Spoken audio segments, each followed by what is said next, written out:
आज यहाँ से चंडीगढ़ प्रस्थान के कार्यक्रम के दौरान इस धरना स्थल पर पहुंचकर जो धरने पे जिस जायज़ मांग के साथ लोग बैठे हैं, उस मांग का हमने कांग्रेस पार्टी की तरफ से भी और एक देश के एक नागरिक होने के नाते भी एक समर्थन करने का हमने काम किया, क्योंकि देशवासी यही चाहते हैं कि हमारी बेटियों को न्याय मिले।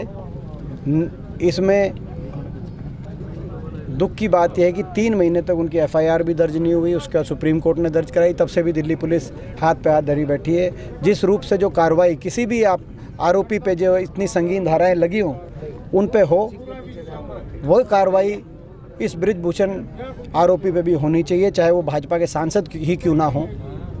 एक और तो सरकार पत्रकारों को, निर्भीक पत्रकार जो हमारे आकर्षण उप्पल जी करनाल के, उनको सरकार के खिलाफ उनके भ्रष्टाचार को उजागर करने की वो कोई प्रयास करें तो रातों रात उठा के और गिरफ्तार करने का काम करती है। और दूसरी तरफ संदीप सिंह और बृजभूषण शरण सिंह जैसे आरोपियों पे को सरकार पूछताछ के लिए भी सरकार इन आरोपियों पे कार्रवाई नहीं करती, तो ये एक बड़े दुख की बात है। सर 10 दिन हो गए हैं एफआईआर को, 2 धाराओं में एफआईआर लगी है, पोक्सो एक्ट लगा, लेकिन अभी तक गिरफ्तार नहीं है। नरेंद्र मोदी जी है कर्नाटक में रैलियां निकाल रहे हैं, क्या कहना चाहोगे सर? देखिए, ये बीजेपी का अहंकार सर चढ़ के बोल रहा है।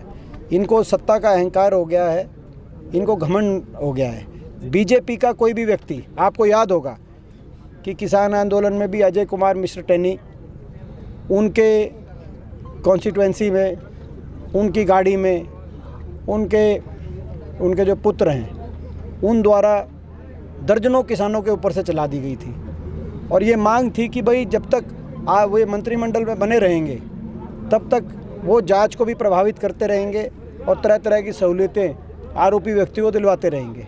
लेकिन आज भी वो मंत्रिमंडल में बने हुए हैं। सर लोकतंत्र आरोप था संदीप सिंह पे, हमारी एक कॉमनवेल्थ मेडलिस्ट, एक हमारी बेटी जो महिला कोच हरियाणा सरकार में है, उन द्वारा आरोप लगा था। उसकी जांच निष्पक्षता से तभी संभव थी जब उनको अपने पद से उनका इस्तीफ़ा लिया जाता, पद से उनको हटाया जाता। अगर उनको पद पे बनाए रखोगे और मुख्यमंत्री जी अड़ गए थे विधानसभा में कि भाई ये नहीं हटेंगे, तो यानी कि आपने क्लीन चिट दे दी। उसके बाद कौन ऐसा जो अफसर है जो उनके ऊपर हाथ डालने का काम करेगा, जो सही मायने में निष्पक्षता से जांच करने का साहस जुटाएगा? तो ये और ऐसे ही ये उदाहरण भी तीसरा उदाहरण है जो हमारी बेटियां, 7 बेटियां एक आरोप लगा रही हैं।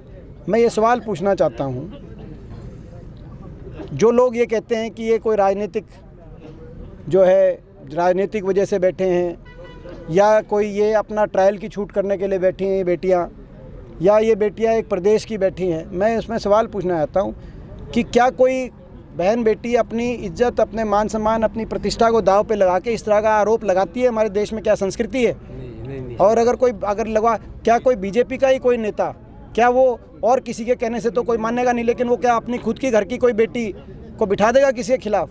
ऐसा नहीं हो सकता, संभव नहीं। तो ये एक बार तो ये संभव नहीं है। तो ये अपना इस तरह की ये राजनीतिक विषय नहीं है, इस पर राजनीति ना हो। ये पूर्णतः हमारी बेटियों के मान सम्मान से जुड़ा हुआ इशू है।